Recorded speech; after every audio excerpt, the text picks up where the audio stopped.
কি হয়েছে কি? তুমি এত চিৎকার করছো কেন? চিৎকার করছে কেন সেটা আমাকে জিজ্ঞেস না করে তোমার ছেলেদের করো। আমার ছেলেদের কেন? ওরা আবার কি করলো? কি করেছে? এই শুনলাম নাকি তোরা সমস্ত সম্পত্তি বিক্রি করার জন্য ওই পাড়া শাহজাহানের থেকে 5 লক্ষ টাকা নিয়েছিস। হ্যাঁ এনেছি। এনেছিস মানে? তোরা এত কিছু করার আগে একবার আমাকে কিছু জানানোর প্রয়োজন বোধ মনে করলি না? তোমাকে আবার কি বলবো, আমাদের টাকার প্রয়োজন ছিল, আমরা টাকা নিয়েছি আর জমি বিক্রি করে দিয়েছি। বিক্রি করে দিয়েছি মানে? ওটা আমার সম্পত্তি, আমার নিজের রক্তকে পানি করে একটু একটু করে করেছি, আর তোরা সেটা বেচতে গিয়ে একবারও ভাবলি না? আপনি ভুল বললেন, আপনার সম্পত্তি ছিল কিন্তু এখন আর নেই। এখন এই সব কিছু ওদের, তাই ওদের যেটা ইচ্ছা ওরা সেটা করবে। বৌমা!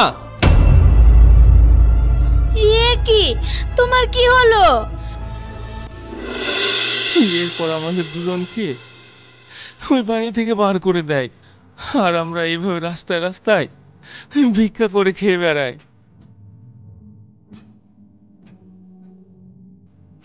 এবার বুঝতে পারছো তো যে নিজের সন্তানকে তার অধিকার থেকে বঞ্চিত করলে তার ফল হিসেবে কি পাওয়া যায়। সুরজ, এইসব কথা এখন থাক না, তার থেকে বরং এটা ভাবো যে ওনারা এই বয়সে কতদিন এইভাবে রাস্তা রাস্তায় ঘুরে বেড়াবে, তাই কিভাবে ওনাদের আবার ওই বাড়িতে ফিরিয়ে দেওয়া যায় সেটা চিন্তা করো। নাসরিন একেবারে ঠিক বলেছে, তবে এর একটা উপায় আছে। উপায়? কি উপায়? বেশ, তাহলে শোনো।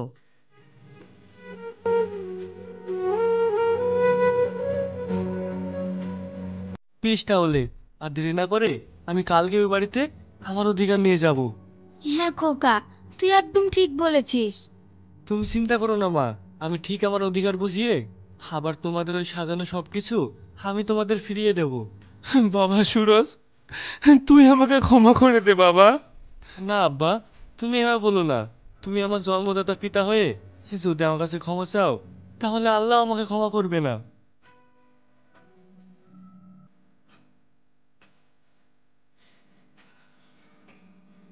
এবার তোমরা এইসব কান্নাকাটি বন্ধ করো তো, অনেকক্ষণ হলো, ওনাদের খিদে পেয়েছে, চলো সবাই খাবে। হ্যাঁ ভাই, সুফিয়ান, ভাবি, বাইরে বেরিয়ে এসো। কি ব্যাপার তোমরা এখানে? কেন, আমাদের দেখে বুঝি অবাক হলে? অবাক হওয়ারই তো কথা। আজ 2 বছর পর তুমি এই বাড়িতে কি মনে করে, তাও আবার সাথে দলবল বেঁধে নিয়ে? কি মনে করে আবার? আমি এখানে আমার অধিকারে এসেছি। অধিকার? কোন অধিকারের কথা বলছিস তুই? শোন, তুই হয়তো ভুলে গেছিস যে আজ থেকে 2 বছর আগে আব্বা তোকে এই বাড়ির সমস্ত অধিকার থেকে বঞ্চিত করে বাড়ি থেকে বার করে দিয়েছে। হ্যাঁ দিয়েছিলাম, কিন্তু আজ আমি আবারও সেই পাপের প্রায়শ্চিত্ত করার জন্য ওর অধিকার, ওর সবকিছু ওকে ফিরিয়ে দিতে এসেছি। সবকিছু ফিরিয়ে দিতে এসেছি মানে? তুমি হয়তো ভুলে যাচ্ছ এই বাড়িতে তোমার আর ওর বলতে কিছুই নেই। যা কিছু আছে তা শুধু আমার আর সুফিয়ানের। না, আমি মানি না। তুমি মানোই বা না মানো, এটাই সত্যি। আপনি ভুল বললেন, এটা সত্যি না। কারণ মিস্টার সোহেল শেখের সম্পত্তি যা কিছু আছে তার সবটাই ওনার 3 ছেলেই সমান ভাগে ভাগ পাবে। কিন্তু উনি তো সবকিছু আমাদের নামে করে দিয়েছেন। দেখুন, উনি কি করেছেন না করেছেন সেটা তো আমি বলতে পারবো না, তবে বর্তমানে উনি ওনার আর ওনার ছোট ছেলের প্রাপ্য অধিকার নেওয়ার জন্য আপনাদের নামে কেস করেছেন। কি? এইসব আমরা মানি না। যদি আপনারা না মানেন তবে সেই ব্যবস্থাও করে এসেছি। ব্যবস্থা? কি ব্যবস্থা? আমরা জানতাম যে আপনারা সব কিছু এত সহজে মেনে নেওয়ার মানুষ নন, তাই আপনার বাবা সোহেল শেখ আপনাদের নামে ছোট্ট একটা কমপ্লেন করেছে যে আপনারা জোর করে জালিয়াতি করে ওনার সমস্ত কিছু নিজের নামে করে নিয়েছেন। আর এই হলো কোর্টের অর্ডার। অর্ডার? কিসের অর্ডার? কোর্ট থেকে অর্ডার দেওয়া হয়েছে যে যেহেতু তোমরা আব্বার সব সম্পত্তি জালিয়াতি করে নিয়েছো, তাই তোমরা যদি নিজের স্বেচ্ছায় এই সব কিছু মেনে নিয়ে এই বাড়ি থেকে বেরিয়ে না যাও তাহলে তোমাদের পুলিশে দেওয়া হবে। আব্বা, এইসব কি সত্যি? হ্যাঁ সত্যি। তোরা আমাদের সাথে যেটা করেছিস তোদের জন্য এটাই প্রাপ্য।